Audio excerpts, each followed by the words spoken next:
C'est toujours un grand bonheur d'être avec vous autres année après année. Donc, Hydro-Québec est fier d'être avec vous autres pour remettre le prix visionnaire ce soir. Pour moi, personnellement, c'est un peu plus significatif parce que depuis septembre passé, j'ai la responsabilité de mener l'Institut de recherche d'Hydro-Québec, en plus des projets. Donc, l'IREX, c'est 45 ans d'innovation importante pour notre qualité de vie, pour l'hydroélectricité, qui se déploie sur le terrain, chez nos partenaires, chez nos clients et sur les réseaux d'Hydro-Québec. L'innovation et l'imagination font partie, effectivement, de l'ADN des Québécois, des firmes de génie conseil et d'Hydro-Québec. Notre réputation hors Québec est en grande partie basée là-dessus et elle a permis d'établir la renommée du génie québécois un peu partout dans le monde. Pour innover, j'oserais dire qu'il faut oser. Il faut oser défier les conventions. Il faut oser être très exigeant. Il faut oser prendre des risques et il faut oser rêver.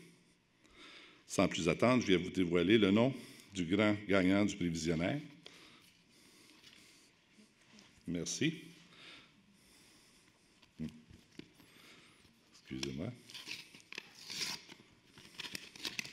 Donc, le prix visionnaire, le lauréat sont Sylvain Plus et la fiducie du patrimoine culturel des Augustines. Que reste-t-il à dire quand on est doublement consacré? En fait, qu'est-ce qu'on a oublié de dire tout à l'heure qui rend ce projet si exceptionnel? Et je commencerai par vous, en fait, et non pas par le client. Ce qui est exceptionnel dans le projet, c'est la collaboration qu'on a eue avec toute l'équipe qui a travaillé au niveau du je veux dire projet, mais en réalité du défi. Autant du côté client, parce que le projet, ça a été tout le long un projet évolutif. On a eu une excellente collaboration avec les ingénieurs en structure de WSP, avec la firme ABCP aussi. Ça a été un travail de tous les jours pour intégrer tout ça. La confiance du client aussi pour nous permettre de faire des trous, briser les murs et nous permettre de passer l'équipement, de tout briser partout pour faire... Mais pas tout briser partout quand même, là. Vous avez... Oh, ça dépend du point de vue. Mais j'imagine que leur point de vue devait par moments être évolutif. Ils n'ont pas tout cassé quand même? Non, c'est magnifique. Il faut venir voir. Hein, parce que... Oui, j'ai consulté la carte des prix. Et ça va aller?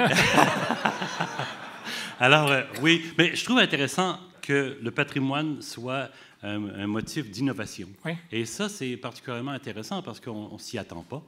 Le patrimoine devient donc une façon d'innover, non seulement sur le plan technique, sur le plan architectural, mais aussi sur le plan social, parce que le monastère des Augustines, maintenant, est ouvert au public. C'est un lieu qui était un lieu de résidence des sœurs, mais c'est aussi un lieu qui soutient les proches aidants, les aidants naturels, les accompagnateurs de malades, les gens qui soignent. C'est aussi un lieu d'expérience du patrimoine qui est maintenant offert à la population parce qu'on a créé une fiducie d'utilité sociale qui devient propriétaire du site au nom de la population parce que la population est désignée comme bénéficiaire principal. Donc, innovation sur tous les plans avec du patrimoine, c'est quand même pas mal. Alors, vous êtes ancien, jeune et moderne tout en même temps. Pas mal, hein? C'est bon. Bravo. Félicitations. Merci.